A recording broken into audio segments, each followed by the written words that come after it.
Kuwait میں ایک بوڑھا آدمی عدالت میں داخل ہوا تاکہ اپنی شکایت قاضی کے سامنے پیش کرے۔ قاضی نے پوچھا، آپ کا مقدمہ کس کے خلاف ہے؟ اس نے کہا، اپنے بیٹے کے خلاف۔ قاضی حیران ہوا اور پوچھا، کیا شکایت ہے؟ بوڑھے نے کہا، میں اپنے بیٹے سے اس کی استطاعت کے مطابق ماہانہ خرچہ مانگ رہا ہوں۔ قاضی نے کہا، یہ تو آپ کا اپنے بیٹے پر ایسا حق ہے کہ جس کے دلائل سننے کی ضرورت ہی نہیں ہے۔ بوڑھے نے کہا، قاضی صاحب، اس کے باوجود کہ میں مالدار ہوں اور پیسوں کا محتاج نہیں ہوں، لیکن میں چاہتا ہوں کہ اپنے بیٹے سے ماہانہ خرچہ وصول کرتا رہوں۔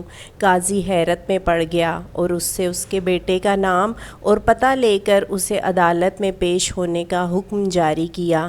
بیٹا عدالت میں حاضر ہوا تو قاضی نے اس سے پوچھا، کیا یہ آپ کے والد ہیں؟ بیٹے نے کہا، جی ہاں، یہ میرے والد ہیں۔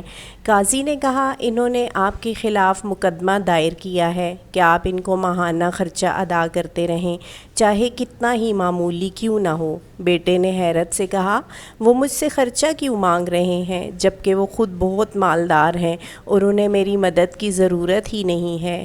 قاضی نے کہا، یہ آپ کے والد کا تقاضا ہے اور وہ اپنے تقاضے میں آزاد اور حق بجانب ہیں۔ بوڑھے نے کہا، قاضی صاحب، اگر آپ اس کو صرف 1 دینار ماہانہ ادا کرنے کا حکم دیں تو میں خوش ہو جاؤں گا، بشرطے کہ وہ یہ دینار مجھے اپنے ہاتھ سے ہر مہینے بلا تاخیر اور بلا واسطہ دیا کرے۔ قاضی نے کہا، بالکل ایسا ہی ہوگا، یہ آپ کا حق ہے۔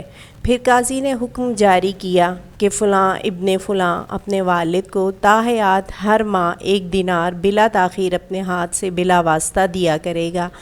کمرہ عدالت چھوڑنے سے پہلے قاضی نے بوڑھے باپ سے پوچھا کہ اگر آپ برا نہ مانیں تو مجھے بتائیں کہ آپ نے دراصل یہ مقدمہ دائر کیوں کیا تھا جبکہ آپ مالدار ہیں اور آپ نے بہت ہی معمولی رقم کا مطالبہ کیا۔ بوڑھے نے روتے ہوئے کہا، قاضی محترم، میں اپنے اس بیٹے کو دیکھنے کے لیے ترس رہا ہوں اور اس کو اس کے کاموں نے اتنا مصروف کیا ہے کہ میں ایک طویل زمانے سے اس کا چہرہ نہیں دیکھ سکا ہوں، جبکہ میں اپنے بیٹے کے ساتھ شدید محبت رکھتا ہوں اور ہر وقت میرے دل میں اس کا خیال رہتا ہے۔ یہ مجھ سے بات تک نہیں کرتا، حتیٰ کہ ٹیلی فون پر بھی، اس مقصد کے لیے کہ میں اس سے دیکھ سکوں، چاہے مہینے میں 1 دفعہ ہی صحیح۔ میں نے یہ مقدمہ درج کیا ہے۔ یہ سن کر قاضی بے ساختہ رونے لگا اور ساتھ دوسرے بھی، اور بوڑھے باپ سے کہا، اللہ کی قسم، اگر آپ پہلے مجھے اس حقیقت سے آگاہ کرتے تو میں اس کو جیل بھیجتا اور کوڑے لگواتا۔ بوڑھے باپ نے مسکراتے ہوئے کہا، سیدی قاضی، آپ کا یہ حکم میرے دل کو بہت تکلیف دیتا۔ کاش بیٹے جانتے کہ ان کے والدین کے دلوں میں ان کی کتنی محبت ہے، اس سے پہلے کہ وقت گزر جائے۔ مزید اچھی ویڈیوز کے لیے ہمارے چینل کو سبسکرائب کریں۔